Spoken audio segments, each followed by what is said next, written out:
Salut tout le monde. Alors, j'étais pas censé faire une vidéo aujourd'hui, on est lundi, là, il est 20h25. Enfin, je bossais sur une vidéo, mais j'étais pas censé en faire une.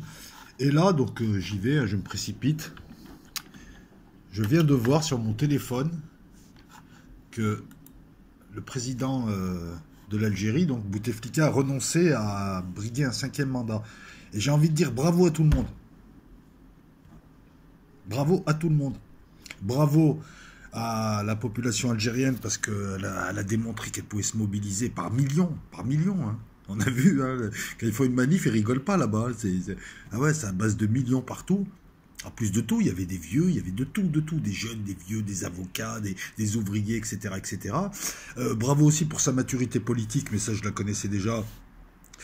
Parce que ça s'est fait en bon ordre. On a vu des choses comme des volontaires venir nettoyer après les manifs. On a vu des policiers qui étaient très tranquilles. Voilà, il y a pas eu de mort, il n'y a pas eu, qui ne voulaient pas intervenir d'ailleurs, hein, qui étaient beaucoup plus proches de la population. Et donc une population qui avait des demandes légitimes, hein, qui veut participer à la prise de décision, c'est normal, la légitimité populaire.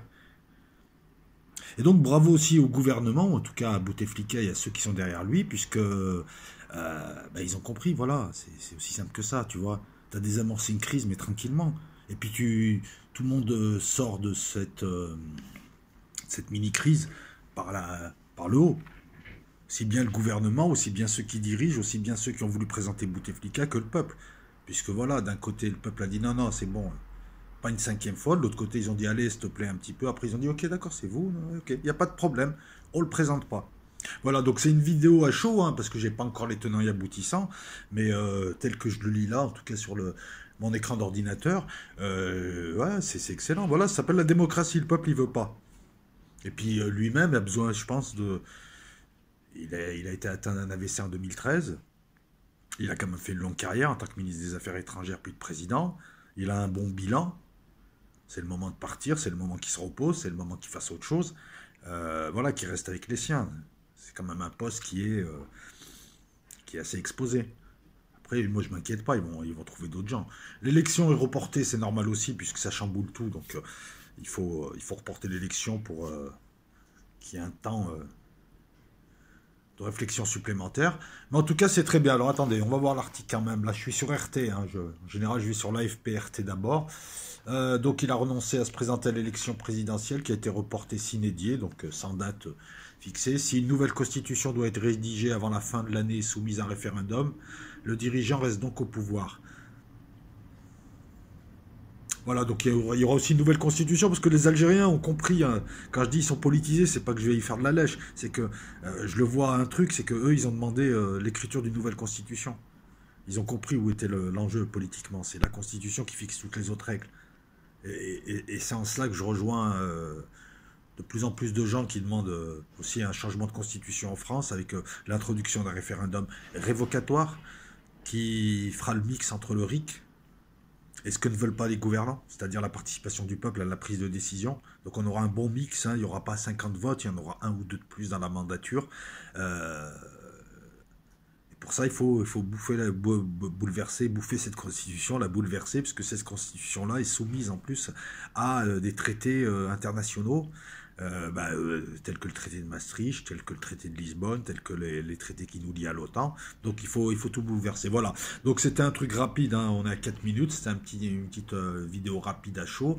Mais politiquement parlant, là, c'est excellent en Algérie, ils ont tout désamorcé. Non, on commence à voir les USA tournaient autour. On commençait aussi à avoir des panneaux sur les pancartes des manifestations où il est marqué on n'a plus de pétrole, pas besoin de venir les USA, restez chez vous, c'est une affaire de famille. Voilà, donc moi je le disais depuis le départ, c'est pas une révolution colorée.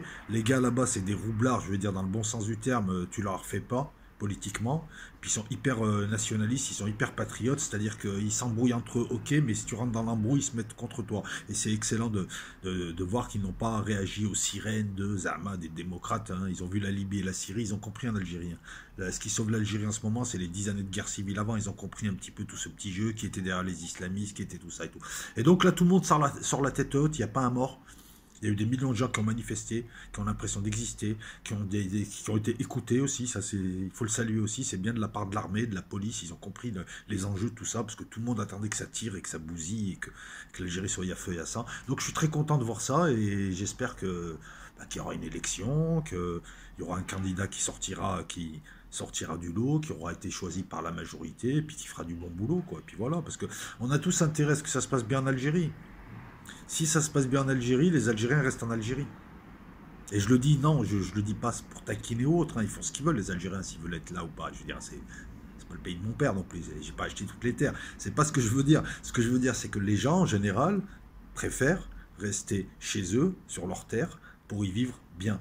Donc si en Algérie ça va bien, ceux dont c'est les terres préfèrent rester là-bas plutôt qu'aller tenter l'aventure du hadaga, passer, donner de l'argent, passer, arriver en Europe, et puis galérer un maximum parce que c'est pas évident. Voilà, c'est tout ce que je veux dire. À venir, donc des vidéos là que je prépare, je vais un peu prendre mon temps cette semaine, et puis le live de samedi avec Pénélope Odyssée, il y aura Aziz, et puis il y aura d'autres gens, hein, on verra. Hein. De toute façon, c'est un talk, hein, on est là, on discute, on raconte des conneries, on est au troisième degré. Ciao tout le monde, hein. Et puis on se prépare un petit truc pour les 10 000.